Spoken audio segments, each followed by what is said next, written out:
All right, welcome back. Arbitrage Arena episode 6. We got two sellers back with us today. We got Gavin to my left. We are July 18th. We have officially started back to school. Sales are starting to pump. Prime Day just finished. Gavin, what was it looking like for you this week? It was a good week. Prime days were pumping. Had some PRs for the month and sold through a lot of inventory that was slower. So that was good to see a lot of my slower moving stuff just getting sold and getting that cash back. But it's good to see Rich and Noah down here. So we had our talk a month ago. So it's kind of like time to check in and see how everything's going since then. So let's go with Rich. How's everything been since the last time we talked on channel? Yeah, things have been great. Yard both last 2 days. So 2 days ago, the first day of Prime, I think I hit 1.4, just under 1.5, which is crazy. I've been averaging around 400 sales maybe a day, even less than that, to be honest with you, beginning of July. And then yesterday hit 2K. It was like 2050, I think, where I cut off. But yeah, things have been pumping. I tried getting the slower moving products out. Those didn't really sell as quick, but got some movement, and it's been great. Were you surprised with the Prime Day volume? Oh yeah, for sure. I was checking my phone every single second. I'd go for a walk, and it was like I had 15 sales, and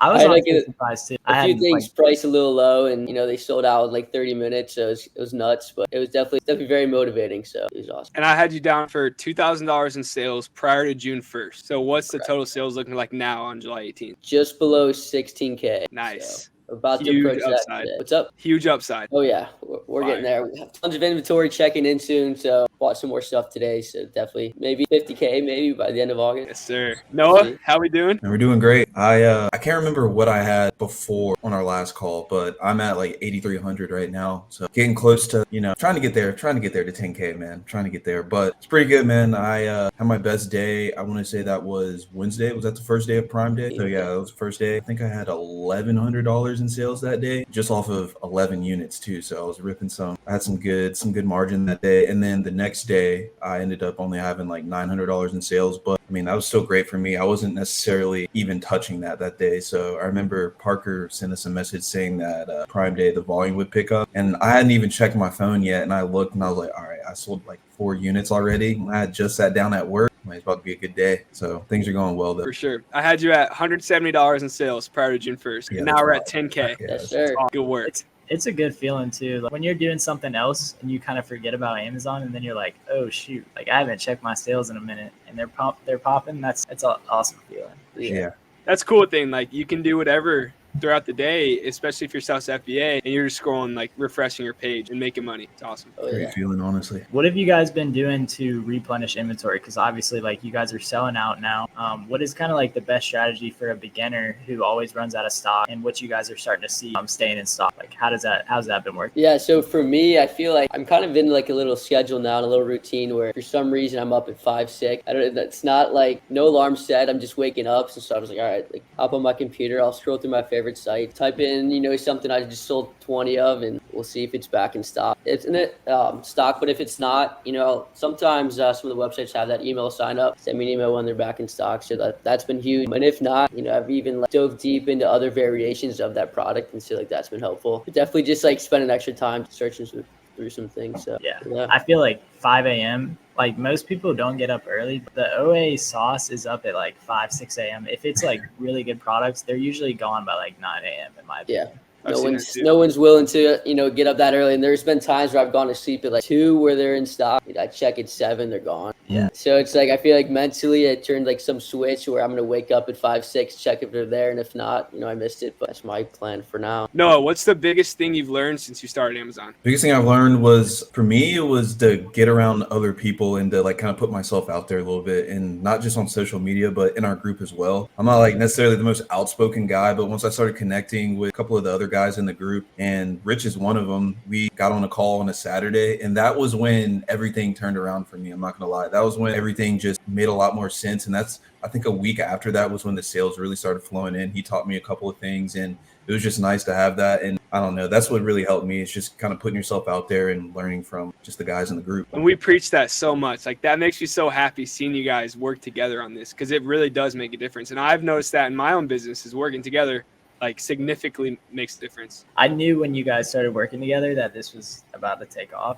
Oh yeah. You could kind of see it coming, because The group originally, I feel like everyone was kind of doing their own thing. I would get a lot of texts like separately, and then it kind of like broke off into some people know what they're doing already. And then you two, obviously you didn't have Nike ungated, so you just decided, all right, let's work together. And you see the power of when you have two minds looking for the same products, you're going to find stuff. Like it's inevitable. So do you guys believe that anyone can start Amazon FBA? 100%. Yeah, I think anyone can. It's just depends on if you're willing to work for it, though. It's not going to be easy. I was under the impression, I'm not going to lie, Parker, you made it look easy. I was following me. Obviously, I follow you on Instagram and stuff, but when he's posting it, I'm like, okay, this can't be too bad. But immediately it was hit with some problems and just kind of going through that and dealing with seller support. And you're not necessarily speaking to someone all the time. So you deal with a lot of problems, but I think anyone can do it. Yeah. I also think it's a little bit like just a tad bit harder than it was when we started, just because like the way Amazon's been with ungates and stuff like that. But you guys have been just fine doing that. And also like when you saw my posts, I was probably already doing that 7-8 months. You guys are what, like 2 months in? So think about all the knowledge that you're stacking every week. You're going to have that for another 4 or 5 months. All this stuff becomes a lot easier. The shipping process, the sourcing process. It becomes automated, just like at your job. Like a year in, it's like, okay, this isn't very hard. It's going to become the same way. It's almost muscle memory. Like when you said shipping products, it's like, you know exactly what you're doing now. It's a lot more efficient and it leaves more time to source or do whatever else you want. I remember like shooting you guys like a text, like, am I like packaging this right? Like my first FBA shipment, like, am I actually putting this label on right? Whatever. Now it's just like, whatever, I get ready in 2 minutes, send it off, we're good to go. Exactly. And when you guys get up to, you guys are approaching obviously like 1K days. If you guys are able to keep that up for a while, that's 30K months. And at 30K months, there's several people using a prep center. Like I wouldn't tell you, Rich, because like your tax and stuff. But once you guys get up to that prep center, that's when this becomes a lot easier, because even just shipping all this stuff here, I haven't done it in a while. And it's just really a pain to like lug it up, count all the items. But when you're not doing that much volume, like it's not that much to take care of. And there's levels of this game too. Like you start from the very bottom, you start in the learning process, and then you get into like, okay, I know what I'm doing, but I'm still doing all the work myself. Then you get to the next stage. Let's leverage it to a prep center. Let's maybe cop a VA. And there's just levels of the game, and we're just playing the game. Just a huge game. Yeah, it really is. I love it, bro. It is. And you guys, like, think about this. You guys could, within 4 months, 3-4 months, even like 2-3 months, you guys could have a shared VA, a prep center, and just like have to source. Like if you really think about it. Yeah, that's exciting. I feel like, I don't know, like even now it's like I'd be like sourcing less and less, but things have been still picking up. Just like you guys are saying, like it's automated. Things are just going to continue to build on each other. So like when we get to that point, I can only imagine like how things are going to grow, build off each other. Like right now I'm still cutting labels, taping them. Yeah, you guys take a picture. I don't even have that Rolo BS printer. I got my inkjet. Trenches. Yeah, absolute trenches for the next month. Whatever. I'll get a Rolo, but I would get some kind, just for. I'm just appreciating the moment. Yeah, dude, that builds character. I'm not gonna lie. Yeah. It does build character. So if you guys were to talk to a brand new Amazon seller, what would be the best piece of advice you would give them? I think I would tell them to not be afraid to like mess up, because that's something that I was really scared of. And I know I had to get over some limiting beliefs around money a little bit. And I had some things where I bought it and I was so confident in the buy and it just did not sell at all. And I just had to kind of wear that. But then I had to go back and see why it didn't sell. So it's almost like a learning opportunity. I just changed it into a learning opportunity, and that helped me a lot because it helped me read the keepers better. And I just understood what people were buying a little bit more. So can't really be afraid to mess up because it's going to happen. Yeah, like bouncing off of that, just like believing in yourself. I feel like a lot of people, and even myself, just like even in sports, whatever, like a lot of people believe in themselves in regards to whatever they're doing. And so,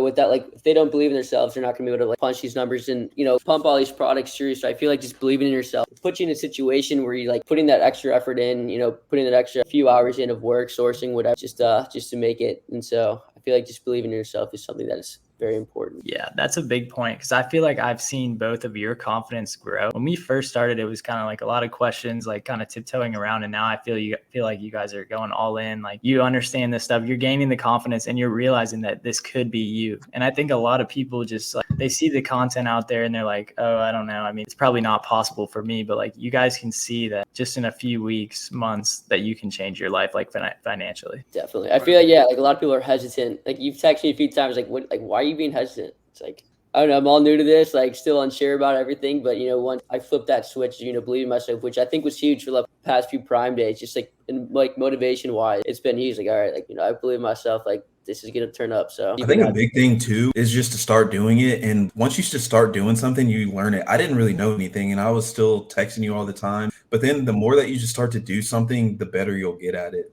Like, I don't know. Exactly. I don't think that you shouldn't be afraid to start something because you just don't know where it's going to take you eventually. Just get going and see where it goes. Yeah. And the life lessons that you're going to learn, like you guys, now that you've built this, you know, the next thing that you take on, you're going to believe in yourself. You know what I mean? All it takes is one time building one thing. And then it's like, okay, I've done this before. I can do it again in any other thing. Right. That's a good point. Rich, I know you just talked about Prime Day. Obviously, Prime Day was a couple days ago. Just imagine Q4 is Prime Day every day for 30 days. I know it almost like gives me anxiety, like thinking about like what I went through the past few days. But yeah, no, I was so excited. I'm afraid that like inventory is going to be totally out of stock. So trying to just figure my way out and figure my ways around the capital issue, but we're working on that. We'll be ready. You guys will be ready as long as you have your cards like set up. And that's the biggest thing. Like obviously most people are scared, and that's what you guys have learned, scared to spend money when they first start. And I feel like it takes like a month to get comfortable where it's like, okay, I'm aggressive with this capital rather than like, I can't believe I just spent $1,000. Yeah. It probably took me like a good month and a half, and it's like, all right, just bought 99 of this one unit. Like, okay, whatever. It doesn't even faze me anymore though. You just do it because exactly. you believe in yourself now. You're just confident in it, or you've bought it before, so you just gain that confidence over time. For sure. Yeah. And I think once you can walk into a store and know the items on the shelf, like without even having to scan stuff, and know the names of certain brands and items, that's when it all changes. Like me and Gavin did RA this week. We didn't scan a single thing in the store. Like we know exactly what price they're selling for. We know what they're called. Like the employees would be like, which one do you want? And I would name them off, and they don't even know what I'm talking about. I'm like, you don't even know products. So what do we got for August goals? I'll go with you, Rich, first. Let's not cut to the chase yet. Let's finish July off with 12-ish, 15. I ran out of a little bit of stock, so we'll see if I'm able to replenish that shortly. We'll see if that picks up a little bit. I'd like to say a good 30 ball, maybe 30K. Yes, that'd be awesome. Yeah. I think realistically, I can do 10 to 12 in August, which would be kind of wild because that's what I've done the entire time that I've done Amazon. But now I have a better idea. I'm like, I could definitely do that in a month. Yeah, I got the capital to do it. For sure. And I think like, Serge, you texted me a few weeks back and you were like, man, my back to schools are done. Like I don't have the capital, but now you found more capital. That's just like the whole name of the game, bro, is just finding a way to figure this out. And there's a lot of people that just give up. Like it's just crazy. And the people that win are the people who do it the longest and the people that do it with their friends. Those two things together, it's facts. Yeah. What about at night? Like I have my girlfriend, like, who is texting you? Like, why is your phone going off? Like she's waking me up to turn it off. It's like, sorry, all right, like the boys, like whatever, you gotta hop on. Sorry, it's like that's the lifestyle now, but it's awesome. And the awesome thing is replenning, like when these items become stuff that you just check in stock all the time. Like that's where me and Gavin are kind of at, is we don't really have to source too often. It's just kind of like he texts me, hey, this is back in stock, and we buy. And like that's no work on my end, but the fact that we work together, and you guys are, I feel like, getting there too with some of the websites. Like, you know, someone's running a deal. Okay, there's an item you can buy on there right now if they're running a sale. And that's when it's like, okay, I don't have to spend 5 hours to find a product. That's been huge. So long term, where do you guys see this going? Like I know you guys are gaining some confidence. I feel like it's hard to say where it's going to go now, but I'd like to do this as long as possible. Just continue to grow, double every month. You know, that'd be awesome. Don't really have any specific plans down the road, but we'll take it every month, step by step. But just looking to pump every single month is the goal for now. Yeah, I mean, I'm working right now too, doing this. So, I mean, for me, I don't necessarily have a long-term goal. Obviously, for example, the other day with the profit that I made, I ended up making more than my job that day. So when you get hit with those situations, it's you start to think about what this could become. But yeah, I'm just kind of just being in the present moment right now, just trying to build as much as I can with it. And you'll realize, you're probably already seeing, like, if you had that money stacking every day on top of your job, like how fast you can actually save up money. Because that's what I did with my 9 to 5. So having a 9 to 5, like when you first start this, I think is the best thing for you, because you have enough time to make it work. Like it's obviously a a ton of work, but saving that money on the side and then having that for capital too. And it's just like low risk when you're first learning. It's just an awesome thing to have. And then kind of like another thing is when I did leave the 9 to 5, it was like, okay, I have double the time to do this. We can really scale this up. And that's one thing I've been realizing is Q4 in December was really, really hard for me last year, like 130K with a job. But now I'm like, dude, I have so much time. Like it's going to be, I could definitely do 300. It's not going to be that much work. Having a 9 to 5 with this business is very beneficial because you have that safety net with you. Like if all business fails, you still have that job to bounce back off of. You also have that healthy income every month with that job to maybe invest more into the business, pay for your expenses, whatever you want to do.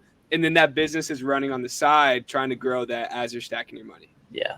Especially when you can automate it a little bit with a VA and a prep center. It's like, okay, if I'm not packing it, like I can just come home and source, talk with the guys, like then you're running a side business. That's what everybody I think wants to do. It's just these first few months are the hardest, and like you just got to push through that to get to where you want to be. For sure. That's all I got for you guys.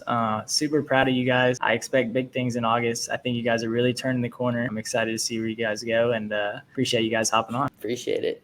Yes, sir.